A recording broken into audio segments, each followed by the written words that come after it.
Hello my friends from the internet, Survive with Knife here again with a knife review. Today we're going to be looking at the Mora Bushcraft Triflex. I am a huge fan of the Mora knives. I believe they're probably one of the best knives out there when it comes to value wise, probably on the market. You just really cannot get more knife for the dollar out there than you can with the Mora knives when it comes to a fixed blade type of bushcrafting survival type knife. But let's get started into the review before I start rambling on. The first thing we're going to look at here is the handle. The handle on this knife is very comfortable. That is one of the features of this knife that I absolutely love. It has an extremely comfortable ergonomic handle. It is a plastic. It's a little soft. So I really don't know. Maybe this will wear at some point, but I don't believe so. I think it'll stand up pretty well. It does have a little roughness right here for the thumb, and also on the reverse grip right here. There's also a little bit of stippling or striping there to give you a little bit of traction. I don't know if you'd really call that jimping, but I guess it's a little bit of traction striping there on the plastic. So if you would compare the handle to, let's say, the clipper, you'll see that, let me just lay these out here beside each other, and you'll see that the handle on the Bushcraft is larger than the clipper. And not to say that the handle on the clipper is bad. It's not at all. It's a very nice handle, and I'm very happy with it. But I would have to say I actually like the Bushcraft handle a little better. There's just a little bit more meat there, and it's very comfortable for extended use in bushcrafting. Jimping doesn't really apply to this knife. There is none, so I'm just going to move on. Blade steel. This is high carbon steel. I believe in the previous video I said that it was stainless, and that's not correct. It is a high carbon steel, but it is known as the Triflex steel. You can see it right there on the blade itself. It does say Triflex steel, and that is in reference to the fact that the edge has a higher Rockwell hardness than the spine. The edge has a 59 to 60 Rockwell hardness, which makes it a very durable, sharp, and edge retaining edge. So that's great, but also you don't have the brittleness that a high Rockwell hardness will get by the fact that the spine here is made of a little bit softer steel, not hardened to the same hardness at the edges. That's going to give this knife more strength and durability. It's going to allow you to beat on it a little bit more, and you shouldn't expect it to break. Now, I have not batoned with this particular knife. I have with my clipper, but with the Bushcraft I have not done that. I will. I just haven't had an opportunity to. But I don't expect it to really give me any issues with the type of batoning that you would do with a knife of this length. Obviously it's not a large fixed blade, so you're not going to be splitting logs with it, but you can definitely do kindling with it. As I said, we talked about the edge a little bit here. You can see that it is a Scandi grind, as all the Mora knives are. Really like that. Huge fan of the Scandi grind. The factory edge is all Mora knives. Was phenomenal. Actually, I think I do need to touch this one up a little bit. You can see it's still cutting. This is after quite a bit of use. There it caught a little bit. Let's do this again. You can see it's still a pretty sharp edge. It's a little jagged there, but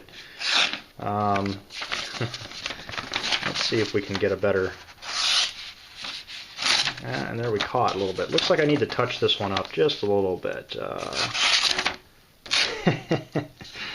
That, I guess, is not that impressive. However, considering all the use I've put it through and not really done much with the edge, I guess we can expect that. So, however, I'm very happy with it. I guess I should have touched this up before the review, but the blade shape It does have a small clip point blade, just like all the Moras. All the Moras have an almost identical blade shape. I'll just lay my 3 examples out there. And I really like that shape. Typical of most of the knives that I like. This would be opposed to the Finbear, which I just did the review on, which has a straight top going all the way to the point, whereas these do have a slight clip point.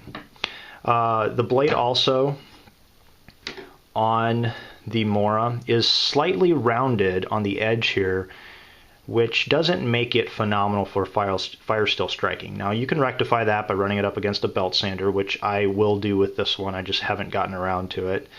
Or hitting the back of it with a high grit diamond stone. Also, you can see on the back of this knife, on the Bushcraft, the back edge of the knife is actually finished, whereas most of your other Moras, looking at like even the clipper here, it has a very rough, unfinished back edge. Let me actually, the Classic here, you can see that a little bit more distinctly here. Let's see how the back of the Classic is not finished and how on the Bushcraft it is. So when it comes to striking a fire steel from the factory, it does not have a good sharp 90-degree edge here. You're going to have to add that yourself if you want to use that to strike a fire steel. I will be doing that on this knife. I just have not done that yet. I've had it for about 2 months or so, maybe 2.5 months. I just haven't gotten around to actually doing that on this one. The knife weight, I believe with the sheath, is just a little under 5 ounces. So that's not bad. I'm not actually sure what the knife without the sheath weighs. I did not look at that beforehand, but it's a light knife. I would guess it's probably somewhere around 2.8 to 3 ounces. So, ergonomic wise, as I mentioned already, handle very ergonomic, very light. It is quick in hand. Now, I don't know if I would use this as a defensive tool anyway, but you can reverse grip pretty well with it. The sheath, just plastic. Does have the drain hole there, which I like. Not sure how durable that is going to be, but you know, I don't usually carry my Mora on my belt anyway, so usually it ends up going in my pack.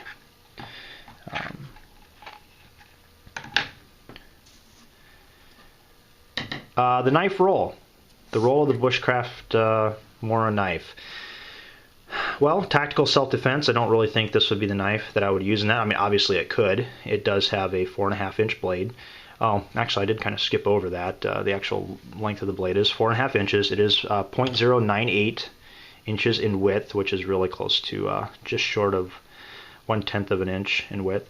It is just a little bit wider than the other Mora knives.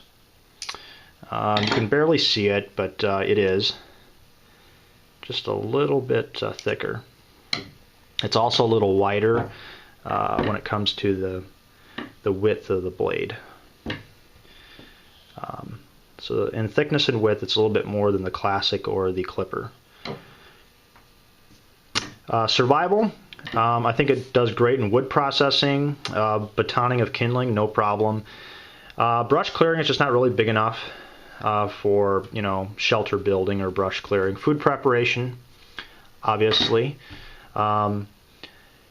it definitely could do that. Hunting, it could definitely do that, and also serves well as a utility knife. I think this is just a good all-around knife for survival. However, if you guys previously have watched any of my videos, I do prefer the larger fixed blades for an all-around complete survival knife. As I mentioned before, a larger knife, you know, 7-inch fixed blade, thick blade like the Trailmaster Recon Scout from Cold Steel, or like a large Bowie from K-Bar, or some of the Ontarios like the Rat 7 and so forth, are my choice for a survival knife, because a large knife like that can perform the tasks that a smaller knife can do. Maybe not quite as well, but they can still do them. Whereas a small knife, 4.5-inch blade, thinner blade like that, is just not going to be able to do some of the tasks that a larger blade can do. Just won't be able to at all. So that is why I do prefer the larger fixed blades as a one knife type survival knife. But the Moras, love them. When it comes to a bushcrafting knife, you just really can't do much better, especially for the price.